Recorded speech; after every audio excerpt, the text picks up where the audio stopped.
Bir адамның бүйрегі өз жұмысын тоқтатып, екінші адамның ағзасында өз өмірін жалғастырды. Бүйректі берсем, өмір ұзарса, баламның. Содан артық маған бақыт керек емес. Бір бүйрекпен де адам ары қарай өмір сүре береді. Өліп, жүрегі соғып жатқан болуы мүмкін. Бұл уақытта ол шариғат бойынша өлді деп есептейміз. Жердің астында ол адамға ол ағзалары қажет емес. Трансплантация жағынан мұсылмандағы елдердің арасында бірінші қатарда.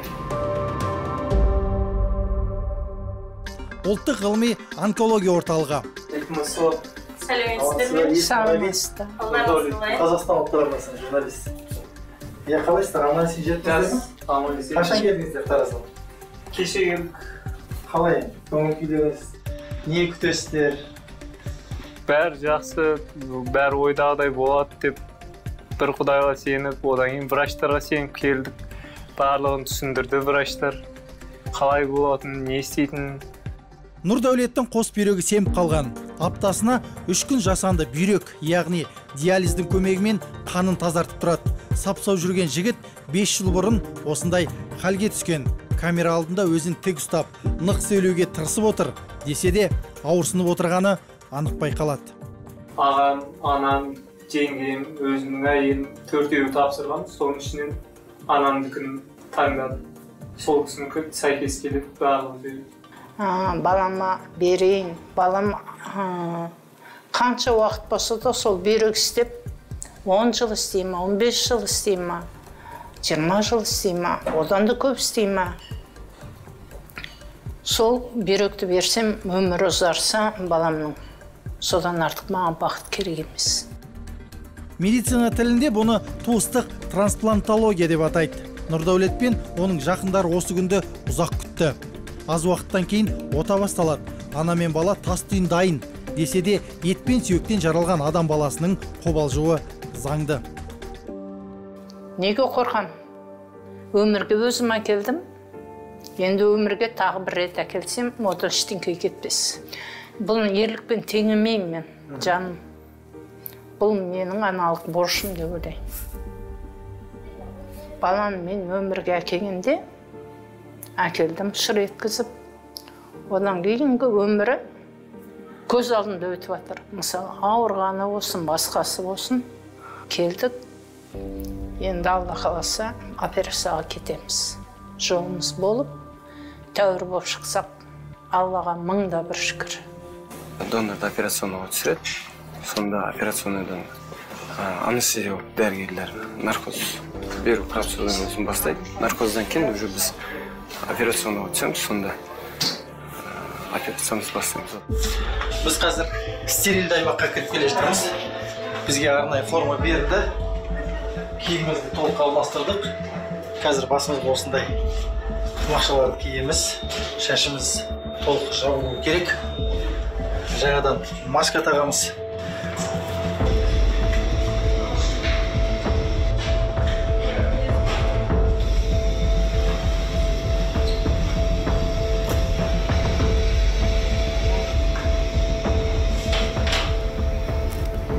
Жаста бүйрек доноры, жоспарланған ота, сол жақта нефроуретректомия, паректальды досып арқылы.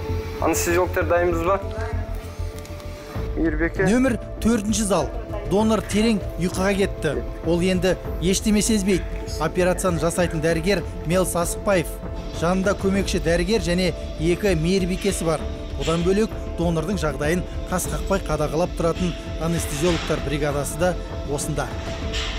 Бүйректің жіңішке әрі нәзік тамырларын тіліп, кейін қайтадан буып отырады. Қуықтай жерде осындай күрделі ота жасау ептілік пен шеберлікті талап етеді. Қазір алып кетедік. Операцияны сәтті өтсін жаным, сені күтеміз. Аумин. Сәттілік. Айтқаннан. Осы операциядан шыққаннан аман есен шықса Енді кезек Нұрдәулетте. Ол анасының ізімен аттанды.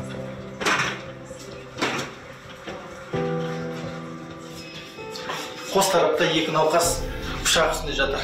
Менің оң жақ қолымдағы бөлмеде донордан бүйректі алу операциясының басталғаны 2 сағат 18 минут өтті. Оңай шаруа емес, адамның ағзасындағы бүйректі ешқандай зақым тигізбей алып шығу керек. Ал сол тарапта реципиент жатыр. Жаңағы донордан алынған бүйрек осы реципиенттің денесіне тігіледі. Бір бүйректе жеткілікті, мысалға, ол екі бүйрек, ол парный орган болды. Ол жайдан жайға жаратылмаған ғой, екі орган болды. Бір бүйрекпен де адам ары қарай өмір сүре береді. Бір бүйрегін алған екен, біз донорларды жылына кем дегенде бір рет медициналық толық тексеруден өткіземіз. Өйткені оларда бізде бақылауда болады. Енді донор болған кісілер олар ешқандай инвалид болмайды. Донордан бүйректі алу операциясын басталғанына 4 сағат. Яғни бүйректі алғаннан кейін мұзды ортада ұстауымыз керек. Яғни бүйректің сақтайтын температурасы яғни +2, +4 градус ұстау керек болады. Және де бана органоконсервирующий растворменен, яғни бүйректі толыққанды қаннан тазартуымыз керек. Сол тазартып болғаннан кейін бүйректі банандай тамырларын жалғап бүйректі іске қосамыз. Міне анасының бүйрегі олның ішіне қонды. Бұл ұзақ әрі ауыр процестің басы ғана. Қазір мен бүйректі алып жатыр. Бүйректі алып реципиентке тамырларын жалғады. Енді алғаш біріншісінде банандай бүйрек венасын мақын аймағының венасына жалғау, екіншісінде яғни бүйрек артериясының мақын артериясына жалғау, және де үшіншісі этап бұл банандай несеп ағармен құлықты жалғау.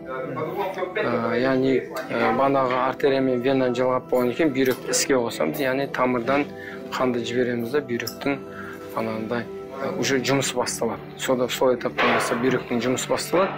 Сосын үш бүйрек болады екен бе? Иә, өзінің бүйрегіне тиіспейміз. Яғни орган салынған кезде ол адамның организмі салған органды бөтен екенін танып қояды. Бағанағы иммунды жүйесі, науқастың иммунды жүйесі бағанағы қандай да орган салынбасын, яғни бүйрек болсын, бауыр, жүрек, басқа да органдар болса да, ол адамның иммунды жүйесі бағана салған органды бөтен екенін таниды да, бағана органды өлтіруге тырысады. Яғни өзінен шектетуге. Ол сәт болмау үшін, яғни бұған біз иммуносупрессивті арнайы дәрі-дәрмектерді укол ретінде басында саламыз. Яғни ол бағанағы адамның иммунды жүйесін кішкене алдайды. Қазақстанда жасалатын ағза ауыстыру оталарының 98% осы туыстық трансплантация. Өз өмірін бәйгеге тігіп, жақын жанашырын құтқарып қалады. Ал Еуропада бәрі керісінше. Ол жақта мәйттен мүше алу кең тараған. Қазақстанда 2012 жылдан бері мәйттің органдарын алу заңмен рұқсат етілгентін. Адам көз тірісінде мүшесін алуға қарсылық білдірмесе, дәрігерлер мәйттің ағзасын өзгеге сала беретін. Мінекей соның арқасында мықты дамып кетті Қазақстанда. Мысалы 2015, 16, 17 жылдары жылына 300-ден астам, 312, 319 трансплантация жасалынатын еді. Оның ішінде жүрегі бар, өкпесі бар, бүйрегі бар, содан кейін бауыры бар. Енді 2018 жылдан бастап проблема басталды. 4 жыл бұрын осы орталықтың 2 дәрігері істі болды. Оларға шетел азаматтарына заңсыз мүше алмастырды деген айып тағылған. Арасында да жасалынды, өздерінің донорларына келінді. 2 жігіттің екеуі де сотта ақталып шықты. Кінәсі жоқ олардың. Мінекей алып қашпа әңгіме шулап жаңа заң қабылдау керек болды. Қазір осы жаңа заңмен жұмыс жасап жатырмыз. Сол жерде шулағанға байланысты адам майт болғаннан кейін, егер де өзі рұқсатын бере алмай қалса, тірі кезінде, онда соның рұқсатын туысқандарынан сұрау керек. Онсыз алуға болмайды деген заңға шектеу қойылды. Ол бір. Адам ағзасын сататын дәрігерлер бар екен деген қауесет қазақ қоғамын қақ жарды. Ақ халат киген адамдар бір сәтте жауыздың кебін киді де қалды. Ақпарат құралдары мен әлеуметтік желідегі шудан кейін жаңа заң қабылданды. Оған сай азамат көзі тірісінде ағзасын беруге қарсы емеспін деген мұра қалдыру қажет. Не марқұмның туыстары өз ризашылығын білдіруі тиіс. Донордан, мәйіттік донордан қазіргі заманда Қазақстанда 5-6 адамның өмірін сақтап қалуға болады. Ол кісінің 2 бүйрегін 2 адамға салуға болады, бауырын 1 адамға салуға болады, жүрегін, өкпесін. Ол бізде әлі міне халықтың түсінбеушілігі ме, немесе мынау ақпараттық құрылғылардың дұрыс насихаттамауы бәрі ондай жүрмей тұр. Ол бірнеше жаңа айтылып жатыр, біздің депутаттарымыз да айтып жатыр, үкімет адамдары да айтып жатыр, мына сіздер журналистер де айтып жатырсыздар. Оның ешқандай жаңағы криминалдық жағы жоқ. Ол жаңа айтып отырмын ғой, 50-60 адам қатысады деп. Ол мүмкін емес 50-60 адамды жаңағы бәрі криминалды болып бір адамның ағзасын алу деген, енді ол түсініп отырғанша сол фантастикалық жағдай, ондай мүмкін емес. Ішім босатып тастайтындай етіп бір алу дұрыс емес негізі. Мысалы, бір мүшесін алып, мысалы, онда да ол жаңағы айтқанымыз сияқты, ол адам өзі рұқсат берген болу керек. Мысалы, мен дүниеден өткеннен кейін, мысалы, бүйрегімді пәленшеге берем деген сияқты.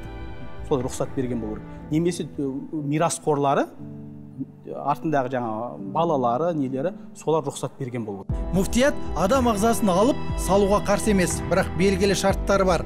Жоғарыда айтылғандай адамның мүшелерін толық алуға қарсы. Екіншіден, ағза сатылмау керек. Алған және берген адамның ризашылығы да басты назарда. Жалпы шариғат ағза ауыстыруды емделудің бір түрі деп ұғады. Бұл өлген адам, бұл енді оны адам деп санамайды, мәйіт деп саналынады. Түсіндіңіз бе? Заң бойынша солай. Қанша қиын болса да, заң бойынша ол мәйіт деп саналынады. Түсіндіңіз бе? Бірақ адамдардың өз заңы бар ғой, тірі жатыр деген, жүрегі соғып жатыр. Жүрегі соққан ол тірі емес, ол мәйіт деген сөз. Миы ең мынау адамның мысалы жұмыс жасайтын, енді контроль жасайтын орган ол миы. Егерде ол ми өлетін болса, басқа ағзалар да өледі. Сондықтан да ғой, мысалы адамды басынан атып өлтіріп жатыр ғой, мысалы. Мына соғыста да көріп жатсыз ғой. Медицина мен дін бұл жерде тағы да қарама-қайшы келіп тұр. Жан тәннен шықпай тұрып, адамның ағза мүшелерін алуды шариғат құптамайды. Жан мен тән дейміз ғой. Сол жаны тәннен шыққан уақытта ол адам дүниеден өткен болып есептеледі. Сол уақытта оған шариғатқа сай, оған мынау жерлеу мәселесі, жаңағы мирас, мұрасы бөлу мәселесі сол уақытта барып қаралады. Ал мысалы кейбір жағдайларда болуы мүмкін, адамның миы өліп, жүрегі соғып жатқан болуы мүмкін. Бұл уақытта ол шариғат бойынша өлді деп есептелмейді. Мүшесін донорлыққа мұра етуге үзілдік-кесілді қарсы болатындардың дені дін және әдет ғұрыпты алға қоятындар. Денсаулығы сыр беріп, басына іс түскен кезде кез келген адам донорлықтың игілік екенін кеште болса да ұғып жатады дейді дәрігерлер. Ешкімде тірі жатқан адамды мәжбүрлеп сойып органдарын алмайды.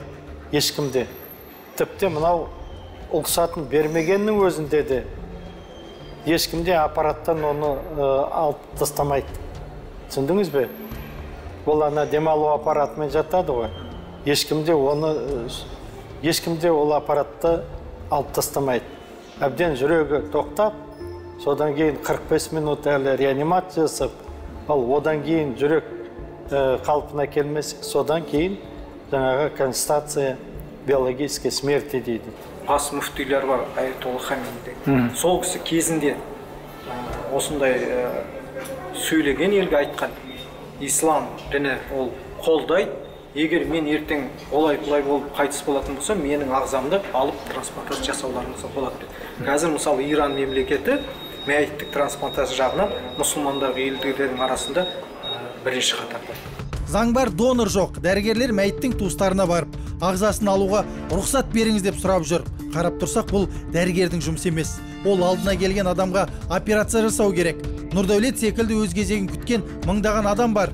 Тек бүйректің өзіне күту парақшасында 3200 адам кезекте тұр.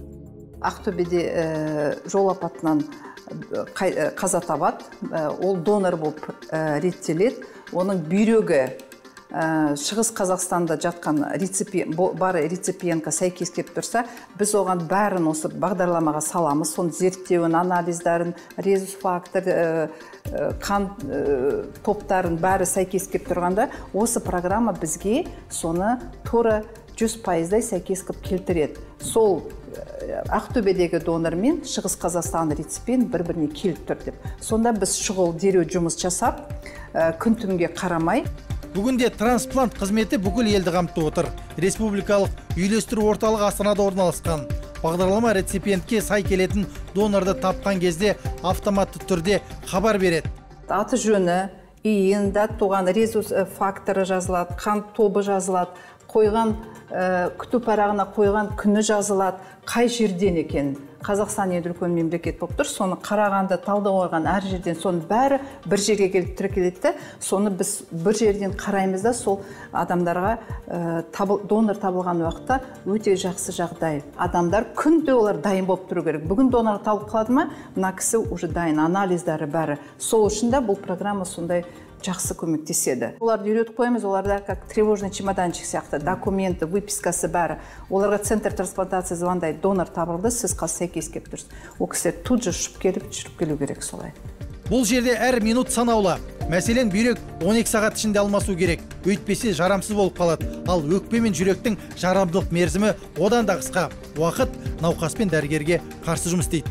Науқас жатқан кезде бүйректі сен донордан алып, яғни науқас адамға салу өте жауапкершіліктің бірі болып табылады. Яғни бүйректің операциядан кейінгі жұмыс істеп кету. Яғни бүйректі бана тамырларын тігіп, бана несеп бағар жолдарын тіккеннен кейін бүйрекке қанды жіберген кезде сезім сол кезде болады. Қалпына қайтып келіп, зәр бөлген кезде ең әсерлі сәттердің бірі бана бүйректің жұмыс істеп кету. Зәр бөліп, яғни жұмыс істеп кету. Енді бүгін бір апта болды операциядан шыққаныма. Үйіме қайтайын деп отырмын Таразға. Кешкісін сағат 7-те пойыз. Ол кісі енді қашан келеді деп отыр? Енді бұл кісі бір апта жатады әлі менен кейін. Сосын қайтады бұл да Таразға. Бір бүйрек менде жоқ деп ойламаймын. Неге десеңіз, денсаулығым бұрынғы сияқты. Мен қалай келдім, солай кетіп барқан сияқтымын осы жерден. Мысалы, баламның рең басын көріп, мен қуанам. Неге? Бұл бала азып, қара болып кеткен еді. Қазірдің өзінде азын ғой көріп отырсыз. Ол кезде вообще етін. Қазір енді Аллаға тоба дейін, рахметімді айтам. Осындай жаңа өмірге келді балам, шынымды айтсам. Нұрдәулеттің жоспары көп. Енді бір жетіден кейін үйіне оралады. Оны адал жары мен 3 баласы және жақын жуықтары күтіп отыр. Енді аптасына 3 күн диализге барудың қажеті жоқ. Ел қатарлы жұмыс істеп, қоғамға араласатын күнге жеткенше асық. Бұған дейін диализге барасың, ол кезде ауыртпашылық көп. Одан кейін уақытыңды алады. Одан кейін өмірің де қысқарады, уже білмейсің оның точносын. Бұл уже кішкене болсын сенім артып, не істеуге болады, барлығы бұрынғыдай болып отыр.